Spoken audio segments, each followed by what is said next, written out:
အားလုံးမင်္ဂလာပါခင်ဗျာဒီဗီဒီယိုကကြတော့လွန်ခဲ့တဲ့2019ကတည်းကရထားတဲ့ဗီဒီယိုဖြစ်ပါတယ်ဒီဗီဒီယိုကကြတော့ International တွားတဲ့ဗီဒီယိုလေးဖြစ်ပါတယ်အခုကျွန်တော် Anto ရောက်နေပါပြီခင်ဗျာအခုကျွန်တော်လေကားဆက်ကိုတက်နေပါတယ်ဒီလေကားဆက်ကပထမဆုံးလေကားဆက်လို့ပြောလို့ရပါတယ် International ရဲ့လေကားဆက်ကအရန်ကုန်မှမက်ပါတယ်ခင်ဗျာလေကားဆက်မှာဒီနေရာမှာဆိုရင်ဘယ်လိုတင်ပင်ဘယ်လိုငှက်တွေရှိလဲဆိုတာကိုတေချာပြထားတာပြထားပါတယ်โอเคကျွန်တော်တို့ဆက်သွားကြရအောင်เนาะဒါကျွန်တော်တို့အဖေကလာတဲ့အပဒေတာတွေဖြစ်ပါတယ်တထေးနဲ့အထူးလာကြတာဖြစ်ပါတယ်ဒီအန်တောင်လေကားဆက်ကိုတင်လို့ရှိရင်ဒီတက်တက်လို့မရဘူးဒီလားဘာဖြစ်လဲဆိုတော့ဒီလေကားအရန်သေးတော့လေဒီနဘေးလိုက်တက်ရတယ်ဒါကြောင့်ဒီအပေါ်တင်လို့ရှိရင်ခြေထောက်လည်းအရန်ညောင်းတယ်เนาะဆိုတော့ကျွန်တော်တို့ဆက်သွားရအောင်เนาะဒါအမြင့်ကြီးပဲเนาะဒီလား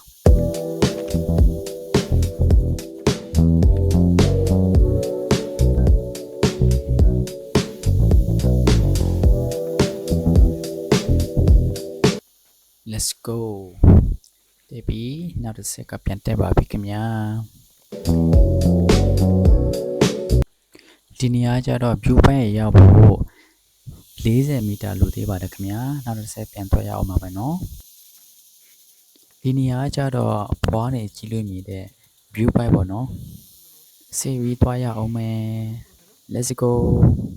ခြေတော့အရန်ညောင်းတယ်ဒီလားပေါ်တက်ရတာလေကားစက်အမြင့်ပဲအများကြီးပဲလေကားစက်တွေကသူ့ရဲ့လေကားတွေကလေ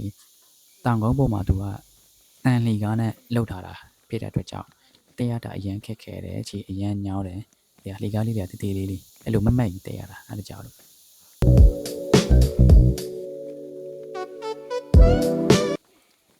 ကဲအခုဆိုရင်ကျွန်တော်တို့ထိတ်ဆုံးတော့မရောက်သေးဘူးเนาะအပေါ်ထက်ကိုရောက်နေပါပြီဒါပေမဲ့ကျွန်တော်တို့နောက်ထပ်ပြန်သွားရအောင်မှာဖြစ်ပါတယ်ဘောနဲ့ကြည့်လို့မြင်တဲ့ view လေးရှိပါတယ်เนาะကဲဒါကကျွန်တော်ရောက်ရှိနေတဲ့နေရာနဲ့ကြည့်တဲ့ view လေးဖြစ်ပါတယ်ဒီ view ကလေအရင်လှတယ်သိလားရေတွေဆိုရင်စိမ့်လန်းပြီးတော့လေဒါလှေလေးဖြစ်ပါတယ်ဒီလှေလေးကကြတော့ဒီကျောင်းလာလိုက်တဲ့လှေလေးပေါ့နော်ကျွန်တော်တို့နက်ထပ်ပြန်ပြီးတော့တစ်စက်ပြန်သွားမှာဖြစ်ပါတယ်ပေါ်ထပ်ကိုရောက်တော့မယ်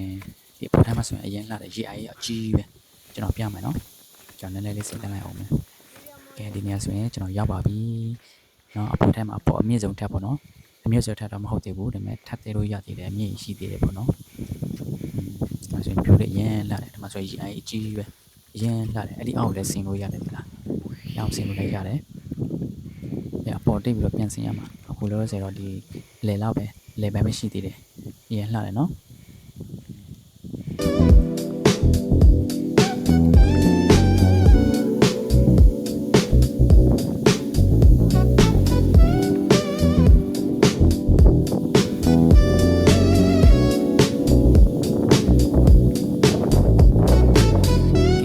နောက်ဗီဒီယိုမှာပြန်ဆက်အောင်မယ်เนาะနောက်အစစ်တွေရှိသေးတယ် EP2 EP3 လောက်မှာဖြစ်ပါတယ်ခင်ဗျာအားလုံး bye bye